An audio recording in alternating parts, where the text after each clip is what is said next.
Hi, we are still at Mobile World Congress and I am on the LG stand just taking a look at the G Flex2. This is something we've been very interested to see hands-on and it's pretty impressive, not going to lie. So this is the flamenco red version, interesting shade name there. As you can see on the back, it has the buttons on the back, so that one in the middle there is actually the power button, which is quite unusual placement, you know, normally you have it on the top or the side, but the reason that they've done that is because LG are working towards having zero bezels, bezels being the kind of frame around the screen.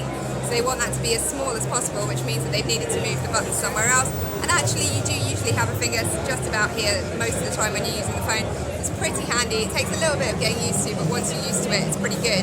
And above and below that as well are the volume keys, so you press here for up and down. And that again is pretty nice, it works really, really well.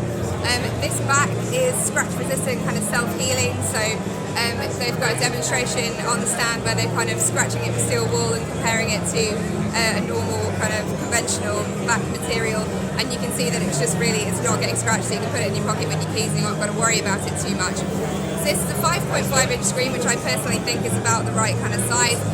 It's a plastic OLED, that's because of the curve.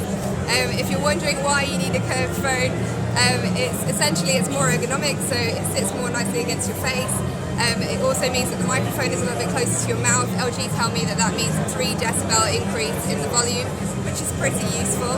So that's quite nice. They also tell me that it improves the viewing angles on the screen and just makes it a little bit more natural for viewing. I mean, viewing angles on IPS screens are pretty great anyway, but you know, it does look really nice and it's a nice kind of unusual thing to have on a phone, you know, something to make it stand out a little bit. It does look interesting. I think it's the sort of thing that people are going to comment on.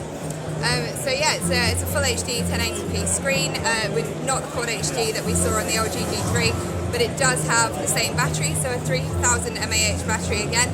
Interestingly, the LG G3 got a lot of praise for how long it lasts. It lasts more than a day without charging. Usually you can get about a day and a half out of it. This one should be even better because it has an octa-core 64-bit processor, a lollipop, and those two things together usually lead to kind of better power management. So I wouldn't be surprised if you were seeing kind of 2 days of usage out of that, but we would have to give it a try and let you know, because obviously you can't trust the manufacturer's claims too carefully. In terms of cameras, this one has a 13 megapixel main and a 2 megapixel front facing. That in itself is not particularly interesting, but the way that it takes selfies with gestures is actually really, really cool and quite useful. So I will demonstrate that for you now. So let's take a look at the gesture shot selfie on the LG G Flex2. So basically the way that this works is initially you put your hand up like that, phone recognizes it, then you make a fist, that sets the timer off, you smile, and that takes the photo, and then to watch it you bring your phone down like this. Obviously this is a kind of a mechanical way of representing that, but that shows you the picture that you've just taken.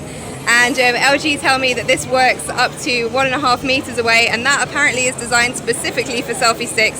So they kind of have me in mind when they made that feature. So in terms of UK availability for the LG G Flex2, it is coming to the UK, thank goodness.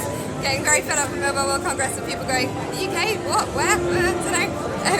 So this has just come out in Singapore. It's looking to come to our shores in the next few months, so probably summer 2015. Very excited about that. In terms of pricing, I can't get a definitive price right now, and also it's going to depend on carrier, it's going to depend on contract. However, they are saying it's going to be on the top end of the flagship range, so probably a tiny bit less expensive than a Galaxy S6, but still pretty high, so we're thinking maybe about 600, but can't be certain on that one just yet. But nonetheless, this is a very innovative, very interesting phone from LG, and I like it quite a lot, I have to be honest, so this is pretty cool. Thank you very much for watching.